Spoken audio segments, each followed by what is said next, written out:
कभी कभी जिंदगी हमें वो दिन दिखा देती है जिसके बारे में सोचना भी हमें जीते जी मरने पर मजबूर कर देता है। मैंने भी कुछ ऐसा ही देखा था, लेकिन मैंने किसी को जिंदा होते हुए देखा था और वो दिन कभी नहीं भूल सकी। आज इस वाक़ये को 42 साल हो गए, मगर ऐसा लगता है जैसे कल की ही बात हो। मेरे नाम दिव्या है और मैं एक बहुत ही गरीब घर में पैदा हुई थी। मगर मेरे पैदाइश का दिन भी आम नहीं था, बल्कि उस दिन कुछ अजीब हुआ था जिसके बारे में किसी ने सोचा तक नहीं होगा। और मुझे यह बात तब पता चली जब मैं 9 साल की हुई। मेरे पापा जूते की पॉलिश करने वाले मोची थे। सुबह से लेकर रात देर तक वो स्टेशन के करीब बैठे आने जाने वाले लोगों के जूते पॉलिश करके कुछ न कुछ कमा लेते थे। मगर हकीकत तो यह थी कि उन्हें अपनी ज़िंदगी की खराब गाड़ी को मरम्मत करते करते सारी ज़िंदगी बीत रही थी, मगर कुछ भी अच्छा नहीं होता था। घर में बैठी मेरे माँ सारा दिन पापा की राह तकती थी कि कब वो वापस आएं और अपने बूढ़े बाप को संभाले, क्योंकि मेरी माँ अपने ससुर को नहीं संभाल सकती थी। वो पिछले 3 साल के बिस्तर पर पड़े थे। पापा दादा को संभालते और उनकी सेवा करते थे। मगर 4 महीने पहले पापा जहाँ काम करने के लिए बैठते थे वहाँ पर पैसे नहीं कमा पा रहे थे। गुर्जर बसर पहले ही बड़ी मुश्किल से हो रहा था और खाने खाने के लाले पड़ गए थे। तो पापा ने किसी से मदद लेकर स्टेशन के बाहर बैठना शुरू कर दिया। वह तो चाहते थे कि उन्हें प्लेटफॉर्म पर ही जगह मिल जाए, मगर उसके लिए बहुत सारे पैसे घूंस देने पड़ते। इसलिए पापा ने स्टेशन के बाहर चौराहे पर अपना काम करना शुरू कर दिया था। आमदनी तो पहले से बेहतर हो गई, मगर वक्त बहुत लगता था। पहले पहले तो पापा सुबह ही काम पर निकल जाते थे और रात को देर से वापस आते थे, मगर फिर पीछे बीमार बिस्तर पर पड़े बीमार बाप को देखने वाला कोई नहीं था। इसलिए सुबह 9 बजे निकलते और रात को 12 बजे या 1 बजे वापस आते थे। इस दौरान दादाजी अपने कपड़े भी गंदे कर लेते थे और टूटी फूटी चारपाई पर अपने बिस्तर को भी खराब कर लिया करते थे। फिर रोज़ रोज़ उसे धोकर साफ करना, फिर उनके नीचे बिस्तर बिछाना मुमकिन नहीं था। इसलिए पापा ने उसके ऊपर प्लास्टिक बिछाना शुरू कर दिया। फर्स्ट में एक छोटे से इलाके के एक छोटे से घर में रहते थे, जो किसी ज़माने में दादाजी ने एक एक पाई जोड़कर खरीदा था। घर में सिर्फ 2 कमरे थे। एक कमरे में दादा के साथ पापा सोते थे, जबकि दूसरा कमरा तो चिड़ियाघर के कम नहीं था, क्योंकि वहाँ माँ के साथ हम 7 बहन भाई सोते थे। असल में हम 4 बहनें और 3 भाई थे। हम चारों बहनें बड़ी थीं, उसके बाद 2 भाई जुड़वा थे और सबसे छोटा भाई माँ के गोद में था। जुड़वा भाई पैदाइशी तौर पर बहुत कमज़ोर था और उन पर हर बीमारी बहुत जल्दी हमला करती थी। इसलिए माँ और पापा बहुत परेशान रहते थे। मेरी उम्र 7 साल थी जब दादा को लकवा का अटैक हुआ था और उनकी बाएं साइड पूरी तरह से बेकार हो गई थी। पापा के लिए यह बड़ा झटका था, क्योंकि पहले ही घर के हालात बहुत ही ज़्यादा ख़राब थे और घर में दादा के बाद और कोई मर्द नहीं था जो दादाजी को संभाल सके। एक के बाद एक परेशानी मानो गेट के पास खड़ी रहती थी। उन्होंने शायद कभी ज़िंदगी में सोचा नहीं होगा कि अम्मा के साथ पसंद की शादी करने के बाद भी ज़िंदगी इतनी तंगी में गुजरेगी कि दोनों परेशानियों में घिर के रह जाएंगे। मेरे पापा अपने माँ बाप के इकलौते बैठे थे। माँ बाप का ताल्लुक भी गरीब घर से था, मगर अपनी औलाद के लिए उन्होंने बहुत कुछ सोचा था। बहुत सारे सपने अपनी आंखों में सजाए थे। अपनी एकलौते बेटे को पढ़ा लिखा कर एक कामयाब इंसान बनना चाहते थे, मगर ज़िंदगी ने कभी उन्हें अपने हालात सुधरने का मौका ही नहीं दिया। बच्चों को पढ़ना लिखना तो बहुत दूर की बात थी। जब मेरे पापा स्कूल के जाने की उम्र में पहुंचे तो दादाजी ने काफ़ी दूर बने हुए सरकारी स्कूल में पापा का दाखिला करवा दिया और खुद साइकिल में सवार होकर अपने बेटे को स्कूल छोड़ने जाते थे और वापस लेने भी आते थे। लेकिन सबसे पहले तो इस साइकिल में दादाजी का साथ छोड़ा। दादाजी ने साइकिल को कई बार ठीक करवाया था, मगर चांद दिन निकालने के बाद वो चलने से इनकार कर देती थी। मगर दादाजी ने हिम्मत नहीं हारी और अपनी दोस्त से साइकिल मांगकर पापा को ले जाने और लाने लगे। लेकिन जब मेरे पापा 12 साल के हुए तो दादी अचानक से बहुत ज़्यादा बीमार पड़ गई। दादा और दादी ने अपनी सारी ज़िंदगी नुस्खों और टोटकों से इलाज करते हुए गुजारी थी, हालांकि कभी भी किसी एक टोटके में भी पूरी चीज़ नहीं खरीद पाते थे। इसलिए दादी जब बहुत ज़्यादा बीमार हुई तो दादा ने कभी नीम के पत्तों की शरबत उन्हें देना शुरू किया। उसके अलावा दादा ने अपनी तरफ से कोई कसर न छोड़ी, मगर 2 हफ्ते पूरे हो चुके थे। सेकंड और दादी की तबीयत ठीक होने का नाम नहीं ले रही थी। मजबूर होकर दादा ने दादी को सरकारी अस्पताल में ले जाने का इरादा किया, जो हमारे इलाके से काफ़ी दूर था और पापा को अपने पड़ोसी के हवाले करके वो अस्पताल चले गए। लेकिन दादी वहाँ 4-5 दिन दाखिल रहने के बाद दम तोड़कर ही घर वापस आई थी। उनके दोनों किडनी फेल हो चुकी थी, जिसकी वजह से वह ऊपर वाले को प्यारी हो गई। और यह मेरे पापा पर गिरने वाली उनकी ज़िंदगी की बहुत बड़ी कयामत थी, जब वह एक माँ की ममता से दूर हो गए थे। यूं तो दादाजी अपने बेटे से बहुत प्यार करते थे और उनको बहुत ख्याल रखने का भी कोशिश करते, मगर ऐसा लगता था जैसे सब कुछ दादी के साथ ही रुखसत हो गया। दादाजी मेहनत मजदूरी करने वाले आदमी थे, लेकिन अब बच्चों के साथ साथ घर और कमाने को एक जैसी अहमियत और वक़्त नहीं दे पाते थे। बहुत कोशिशें के बावजूद भी ऐसा मुमकिन नहीं हो पाया, तुम मजबूर होकर। दादा ने पापा को स्कूल से निकलवा दिया। वो उस वक्त 5वीं क्लास में पढ़ रहे थे और एग्ज़ाम दिए बगैर ही दादा ने उन्हें स्कूल से निकलवा दिया। जब आगे पढ़ने के ही कोई असर नज़र नहीं आ रहे थे तो इम्तिहान दिलवाकर क्या हो जाता, यही सोचकर दादा ने यह कदम उठाया था और फिर पापा को अपने साथ साथ रखने लगे। ऐसे ही दादाजी के साथ यहाँ से वहाँ काम करते हुए पापा जवान हुए थे और पापा ने जूते पॉलिश करने का काम दादाजी से सीखा था। मेरे पापा को अपने दूर के बुआ की लड़की पसंद थी, लेकिन वह लोग अपनी बेटी का रिश्ता मेरे पापा के साथ नहीं करना चाहते थे, क्योंकि दादाजी की हालत इतने ख़राब थे। मेरे नाना तो क्या, शायद कोई भी अपनी बेटी का रिश्ता देने को तैयार ना होता। हालांकि जब दादाजी ने अपने बेटे के लिए रिश्ता मांगा तो तब उन्हें पता चल गया था कि उनकी बेटी की भी यही मर्जी है। उसके बावजूद भी उन्होंने रिश्ता देने से इनकार कर दिया और मेरे बड़े भाई को घर से निकल जाने को कह दिया था। मेरे दादा दिल पर पत्थर रखकर वहाँ से निकले थे, मगर इस बात के ठीक 1 महीने बाद पापा ने अपनी दूर की बुआ की बेटी के साथ कोर्ट में जाकर निकाह कर लिया और पापा माँ को घर लेकर आ गए।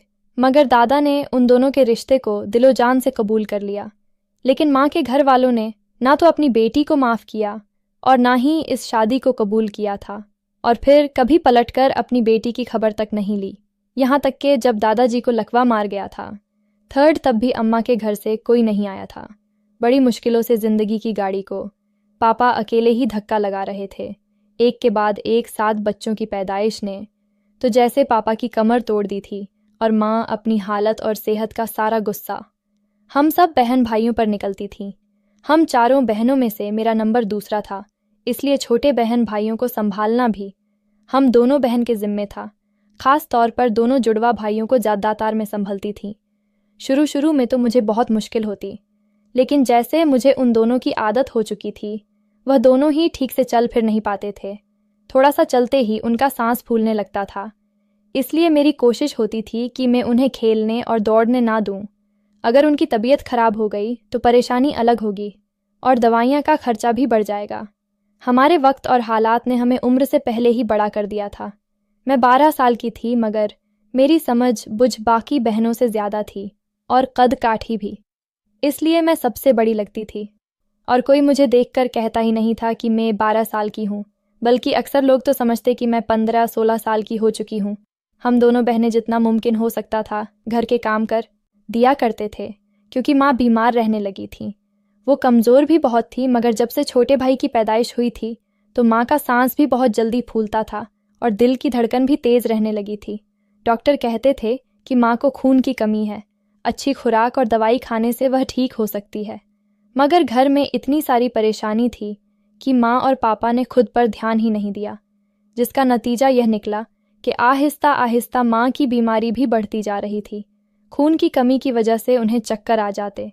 4th शरीर का रंग भी पीला पड़ता जा रहा था, जबकि मेरा सबसे छोटा भाई अभी 1.5 साल का था। डॉक्टर कहते थे अगर माँ बच्चे को दूध पिलाती रही तो और भी कमज़ोर हो जाएगी, इसलिए मजबूर होकर माँ ने उसका दूध भी छुड़वा दिया। हमारे घर में तो चाय भी नहीं बनती थी, पानी में बिस्कुट डुबो के हम सब नाश्ता करते थे। हालात बाद से बदतर होते जा रहे थे और सारी की सारी परेशानियाँ पापा के सर पर थीं। पहले तो अम्मा ने सोचा कि वह लोगों के घरों में काम करना शुरू कर दे ताकि किसी तरह खाने पीने में दिक्कत ना हो, मगर छोटे भाई की पैदाइश के बाद तो अम्मा में इतनी ताकत भी नहीं बची थी कि अपने घर का भी काम कर सके, इसलिए यह इरादा भी छोड़ना पड़ा। अब पापा और माँ ऊपर वाले के चमत्कार के इंतज़ार में थे। माँ अक्सर एक बात बताती थी कि जब मैं पैदा हुई थी तो मेरी पैदाइश के वक्त मेरी कलाई पर एक लाल रंग का निशान था, जो इतना गहरा था कि देखने में ऐसा लगता कि खून निकल रहा है, मगर पैदाइश के बाद जैसे जैसे वक्त गुजर रहा था वो निशान भी हल्का हो गया। माँ और पापा बड़े परेशान थे, लेकिन मेरी दाई ने कहा कि ये खुशकिस्मत और ये आम बच्चों जैसी भी नहीं होगी। इसकी किस्मत से तुम सबके दिन बदल जाएगी और ये निशान इसी बात की निशानी है। ये सुनकर माँ और पापा बहुत हैरान हुए, क्योंकि उन्होंने कभी भी पहले ना तो कैसी बच्चे के लिए ऐसी बात सुनी थी और ना ही कुछ ऐसा देखा था, और भला एक निशान से कैसे किस्मत बदल सकती है। माँ और पापा को इस बात से बिल्कुल भी यकीन नहीं आया, लेकिन पता नहीं उनके दिल में यह उम्मीद रह गई कि उनकी बेटी की वजह से उनके हालात बदल सकते हैं। लेकिन जैसे जैसे मैं बड़ी हो रही थी, हालत तो ख़राब से ख़राब होते चले जा रहे थे। मगर मेरी माँ अक्सर यह बात कहा करती थी। ऐसे ही वक्त गुजरता गया और मैं 18 साल की हो गई। माँ पापा हम दोनों बहनों की शादी के बारे में सोच रहे थे। वह हम दोनों की शादियाँ जल्दी करना चाहते थे, मगर कोई रिश्ता नहीं मिल रहा था। और माँ ये सोचकर परेशान थी कि अगर हम दोनों की शादियाँ जल्दी हो जाएगी तो घर और बाकी बहन भाइयों को कौन संभालेगा। लेकिन कुदरत जब मेहरबान हो तो रास्ते भी बन जाते हैं। ऐसा ही कुछ हमारे साथ हुआ था। एक दिन मोहल्ले में ही रहने वाली माँ की सहेली हमारे घर आई। वो रिश्ते करवाने का काम भी करती थी। उसने बताया कि एक बहुत ही अच्छा रिश्ता है, तो मैंने तुम्हारी दोनों बेटियों की तस्वीर उन्हें दिखाई है। उन्होंने दिव्या को अपनी बेटी के लिए बहुत पसंद किया है और वह यहाँ पर रिश्ता जोड़ने के लिए तैयार है। माँ ने कहा कि उन्हें हमारे घर के हालात भी बता देती और ये भी कि हम कोई दहेज वगैरह भी नहीं दे सकते। माँ की सहेली कहने लगी कि मैंने सब कुछ बता दिया है। उन लोगों को ना ही दहेज चाहिए और ना ही तुम्हारे घर के हालात से उन्हें कोई दिक्कत है, बल्कि तुम यूं समझो जो बात दाई ने कहा था वह बात सच होने वाली है, क्योंकि दिव्या के लिए जो रिश्ता आया है वह बहुत ही अमीर लोग हैं। लड़के का खुद का कारोबार है और वह दूसरे शहर में रहता है। उन लोगों ने अपने 2 बड़े बेटों की शादियां अमीरों में करवाई थीं, मगर दोनों बहुएं अच्छी नहीं निकली, तो उन्होंने फैसला किया कि किसी गरीब घर की बेटी को अपनी घर की दुल्हन बनाएंगे। और तो और वो लोग तुम लोगों के हालात के बारे में जानकर तुम्हारे पति को भी नौकरी देने को कह रहे हैं और दोनों जुड़वा बच्चों के इलाज की भी जिम्मेदारी लेंगे। ये सुनकर माँ के होश उड़ गए। भला ये कैसे हो सकता है, कहीं यह सपना तो नहीं? मगर हकीकत ही थी। आंटी ने माँ को यकीन दिलाया तो माँ ने उन्हें घर पर बुलाने का कह दिया। दूसरे दिन लड़के वाले हमारे घर आ गए और रिश्ता पक्का करके चले गए। वह अपने साथ कुछ पैक की हुई टोकरियाँ और कुछ गिफ्ट्स लाए थे और उन्होंने मुझे मंगनी की अंगूठी के तौर पर सोने का पूरा सेट और 2 हज़ारी भी दिए थे। उन लोगों के जाने के बाद मेरी बहन और माँ ने टोकरी खोली तो उनमें मिठाइयाँ, फल और सब घर वालों के लिए कपड़े थे। मेरी माँ पापा समेत सब लोग बहुत खुश थे। खुश तो मैं भी थी, लेकिन पता नहीं मेरा दिल क्यों घबरा रहा था। एक तो मैं सिर्फ 18 साल की थी और वह लोग बहुत अमीर थे, जिन्होंने मंगनी के नाम पर ही इतना कुछ दे दिया था। उनकी बराबरी भला हम कैसे कर सकते थे? इस बात को लेकर मम्मी पापा दोनों परेशान थे, क्योंकि जब वह लोग आए तो हमारे घर में ढंग की जगह भी नहीं थी कि उन्हें बिठाया जा सके। मम्मी ने रिश्ते करने वाली आंटी से कुछ पैसे उधार लेकर उनकी खातिरदारी के लिए कुछ चीज़ें मंगाई थीं, लेकिन उन्होंने किसी भी किस्म का कोई भी नखरा नहीं किया और बड़े अच्छे से बात करते रहे। मेरी मंगनी पर तो मम्मी पापा को यकीन हो गया कि उनके बुरे वक्त से निकलने का ज़रिया हूँ। अब वह चाहते थे कि मेरी बड़ी बहन का भी रिश्ता हो जाए और हम दोनों की शादियाँ एक साथ कर दी जाए। 6 क्योंकि मेरे ससुराल वालों को बहुत जल्दी थी, इसलिए मम्मी ने अपनी सहेली को मेरी बड़ी बहन के लिए रिश्ता ढूंढने को कहा और 1 हफ्ते के बाद उसका भी एक अच्छे घर में रिश्ता हो गया और 1 महीने बाद ही हम दोनों की शादी थी। मेरे ससुराल वालों ने दहेज लेने से साफ इनकार कर दिया था, मगर उन्होंने खुद मेरी बहन के लिए दहेज दिया और वह अपना सामान लेकर घर से विदा हुई, जिस पर वो बहुत खुश थी। और शादी से पहले मेरे ससुराल वालों ने अपना वादा भी पूरा किया। पापा को एक जूते का दुकान खोल कर दिया। मेरे दोनों भाइयों का इलाज करवाया और माँ का भी इलाज शुरू हो गया था। 1 महीने में हमारे हालात ऐसे बदल गए कि हमें यकीन भी नहीं आ रहा था और मैं विदा होकर अपने पति धीरज के घर चली गई। मैं जिस घर में विदा होकर गई थी वह बहुत बड़ा बंगला था। उसे बंगले में रहने वाले लोगों के दिल भी बड़े थे। घर में सास ससुर के अलावा मेरे 2 जेठ अपनी बीवी बच्चों के साथ रहते थे। मेरी 3 ननंद थी जिनकी शादियां हो चुकी थीं, लेकिन एक ननंद अपने बच्चों के साथ यहीं रहती थी। वह 2 साल पहले ही विधवा हुई थी। उसके बाद मेरे ससुर उसे यहाँ पर लेकर आ गए। मुझे ये सब कुछ मेरी सास ने शादी के तीसरे दिन बताया था। और यह भी बताया था कि मेरी दोनों जेठानियाँ ननंद के वापस आ जाने से खुश नहीं है और दोनों ही अलग होना चाहती है। मगर ससुर जी ने साफ साफ कह रखा है कि उनके जीते जी किसी भी बेटे को अलग नहीं होने देंगे, क्योंकि उनकी वसीयत के मुताबिक माँ बाप के मरने के बाद ही उन सबको अपना हिस्सा मिल सकता था। अगर कोई बेटा या बेटी माँ बाप के जिंदा रहते हुए अगर अलग हुए और जायदाद की मांग की तो उन्हें जायदाद से कुछ भी नहीं मिलेगा। बस यही वजह थी कि मेरी दोनों जेठानियाँ ना चाहने के बावजूद एक ही घर में सास ससुर और ननंद के साथ रहने पर मजबूर थीं। लेकिन मेरी ऐसी कोई मजबूरी नहीं थी, क्योंकि धीरज का खुद का एक बिजनेस था जो दूसरे शहर में था और धीरज वहीं पे रहते थी। मुझे भी 1 हफ्ते बाद धीरज के साथ घर चले जाना था, इसलिए मैं ज़्यादा इन मामलात में पड़ना नहीं चाहती थी। मुझे माँ ने यही समझाया था। लेकिन चंद दिन ही मैं ससुराल में रही। मेरी सास और ननंद ने मेरा बहुत ख्याल रखा। मेरी जेठानियाँ हमेशा अपने कमरों में ही रहती थीं। हाँ, लेकिन खाना खाने के वक्त सभी डाइनिंग टेबल पर इकट्ठे हो जाते थे। नाश्ता भी साथ में करते थे। इस हफ्ते में धीरज ने मुझे कोई भी फालतू बात नहीं की थी। काम के बातों के अलावा हमारे बीच कोई भी बात नहीं हुई थी। मुझे 1 हफ्ते बाद भी पता नहीं चला कि धीरज को खाने में क्या पसंद है, ये कौन से रंग के कपड़े पहनना पसंद करते हैं।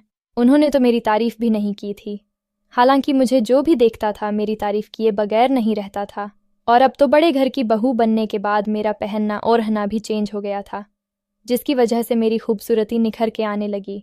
लेकिन धीरज के मुंह से तारीफ सुनने के लिए मेरे कान तरस रहे थे। ऐसे ही हमारे जाने का वक्त आ गया। मेरी सास ने जाने से पहले मुझे कमरे से बुलाया और 4 सेठ सोने के जेवरात दिए और कहने लगी कि मैंने दोनों बहू को 4 सेठ इस घर में आने के बाद दी थे, और यह अब तुम्हारी अमानत है। मैं उम्मीद नहीं बल्कि यकीन रखती हूँ कि तुम ना सिर्फ बीवी होने की फ़र्ज़ बखूबी निभाओगे, बल्कि एक अच्छी बहू भी साबित होगी। उसके बाद मेरे सास ने मुझसे बड़ी अजीब बात कही। यह उसका पूरा मतलब मुझे कुछ अरसे बाद समझ में आने वाला था। उन्होंने कहा कि धीरज कुछ अलग आदतों का और तबीयत का मालिक है, इसलिए उसके किसी भी बात का बुरा मत मानना और उसके साथ रहते हुए कोशिश करना कि धीरज का दिल जीत सको, और अगर कुछ गड़बड़ दिखे तो मामले को उस वक्त संभाल लेना। मैंने अपनी सास के हाथ पर हाथ रखते हुए उन्हें तसल्ली दी और हम लोग फिर दूसरे शहर के लिए रवाना हो गए। 3 घंटे बाद मैं अपने घर पहुंची थी। यह घर उतना बड़ा तो नहीं था, लेकिन यह घर मेरे लिए ताजमहल से कम नहीं था। धीरज ने मुझे पूरा घर नहीं दिखाया था। वो तो इस तरह रहते थे जैसे हमें साथ रहते हुए कई साल हो गए हो। दूसरे दिन जब ऑफिस चले गए, मैंने पूरे घर की तलाशी ली। घर के नीचे वाले पोर्शन में 4 कमरे थे और ऊपर 2 कमरे बने हुए थे, जबकि वहाँ पर ताला लगा हुआ था। और यह बात मुझे बहुत अजीब सी लगी, क्योंकि बाकी किसी भी कमरे पर ताला नहीं लगाया गया था। मैंने सारे कमरा खोल के भी देखे। कमरे बहुत साफ सुथरे थे। मैं अभी घर देखा ही रही थी कि दरवाजे पर किसी की दस्तक हुई। मैं नीचे उतरकर दरवाजे की तरफ गई तो पता चला कि नौकरानी आई है। उसने मुझे देखते ही सलाम किया और फिर घर की सफाई करने लगी। वो लगातार बोल भी रही थी। तब मैंने उसे बंद कमरे के बारे में पूछा तो उसने ना में इनकार किया और कहने लगी कि मैं पिछले 1 साल से यहाँ पर काम कर रही हूँ, लेकिन मैंने उसे कमरे को कभी खुला हुआ नहीं देखी। मैं अपना काम करके चली जाती हूँ, इसलिए मुझे कुछ भी मालूम नहीं। यह सुनकर मुझे बड़ी हैरत हुई कि 1 साल का अरसा गुजरने के बावजूद उस नौकरानी ने उस कमरे को नहीं देखा था, तो फिर उसे कमरे की साफ सफाई कौन करता था रात को।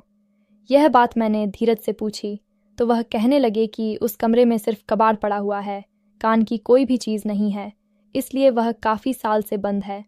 मैंने धीरज से कहा कि हमें उस कमरे को खोलकर उसकी सफाई तो करनी चाहिए। कार्ड कबाड़ अगर बिल्कुल भी बेकार है तो हमें फेंक देना चाहिए। मगर धीरज ने मुझे कोई जवाब नहीं दिया और अपना काम करते रहे। मुझे ऐसा लगा जैसे वह इस बारे में बात ही नहीं करना चाहते। फिर मैंने भी उनसे दोबारा नहीं पूछा। मैंने दूसरे ही दिन घर का सारा काम संभाल लिया था। खाना भी खुद बनाती और धीरज का सारा काम कर देती, मगर साफ सफाई का काम नौकरानी के सामने रहकर मैं करवाती थी। मुझे इस घर में आए हुए 6 से 7 दिन हो गए थे। रोज़ाना मेरी सास मुझे फ़ोन करती थी और नंद से भी बात हो जाया करती थी। अपनी माँ और बहन भाइयों को मैं खुद फ़ोन कर लेती थी। अब तो हमारे घर के हालात काफ़ी अच्छे हो गए थे। पापा अपनी दुकान चला रहे थे। उन्होंने मेरे दोनों जुड़वा भाइयों को भी अपने साथ दुकान में बिठाना शुरू कर दिया। उन दोनों का इलाज भी हो रहा था और बेहतर भी हो गए थे। अब घर के हालात भी पहले जैसे नहीं रहे थे और माँ को अच्छी खुराक भी मिल रही थी। मैंने अपनी माँ से कहा कि मेरी दोनों बहनों की शादियाँ इतनी जल्दी नहीं करना कि छोटी सी उम्र में वह जिम्मेदारियाँ उठाने लग जाए। मुझे अच्छा लग रहा था 9 कि मेरे माँ बाप और बहन भाई अच्छी ज़िंदगी गुजार रहे थे, मगर दिल उदास भी हो जाता था कि एकदम उनसे बहुत दूर आ गई। मैं भी अपने घर में दिल लगाने की बहुत कोशिश की, मगर मेरा दिल नहीं लगता था, क्योंकि धीरज सारा दिन ऑफिस में रहते, शाम को 6 बजे लौटते थे, चुपचाप खाना खाते और फिर स्टडी रूम में चले जाते थे। वहीं पर मैं उन्हें चाय या कॉफ़ी बनाकर दे आती थी। कमरे में सोने के लिए भी काफ़ी देर से आया करते थे और मुझे शुरू से ही ज़्यादा नींद आती थी, इसलिए मैं तो 10 बजे लेटते ही सो जाती थी और फिर सुबह ही मेरी आंख खुलती थी। मगर एक रात अचानक मेरी आंख खुल गई तो मुझे गाने बजाने और घुंघरू की आवाज़ सुनाई दी। बड़ी हैरान हुई, लेकिन फिर सोचा कि हो सकता है आसपास कोई शादी हो और वहीं पर गाने बजे चल रहे होंगे, इसलिए मैं करवट लेकर दोबारा सो गई।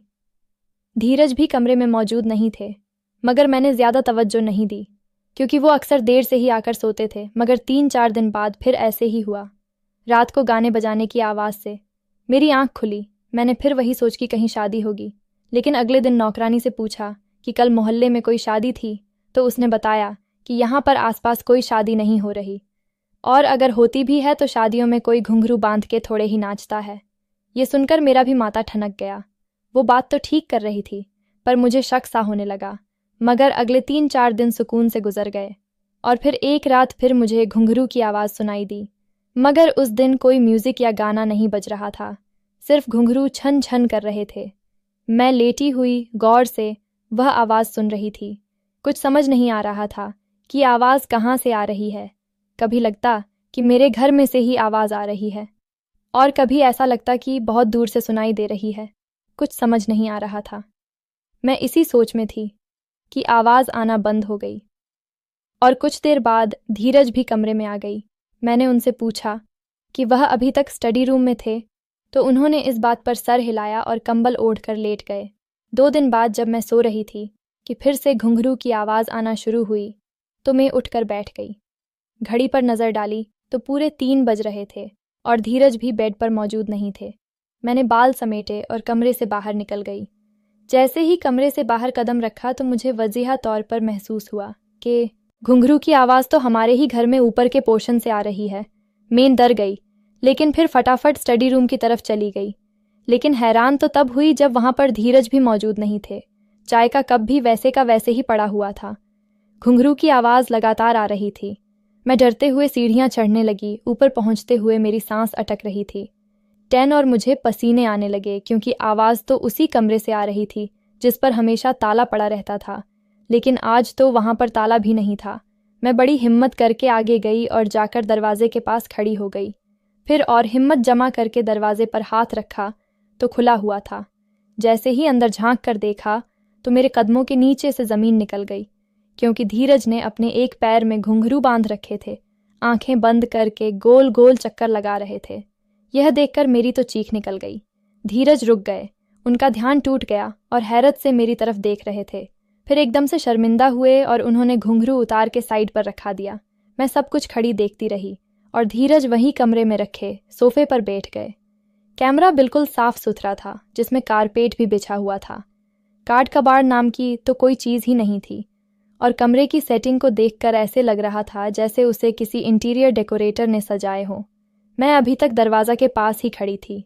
धीरज ने मुझे अपने पास आने का इशारा किया और बैठने के लिए कहा, तो मैं सोफे पर उनके बराबर बैठ गई।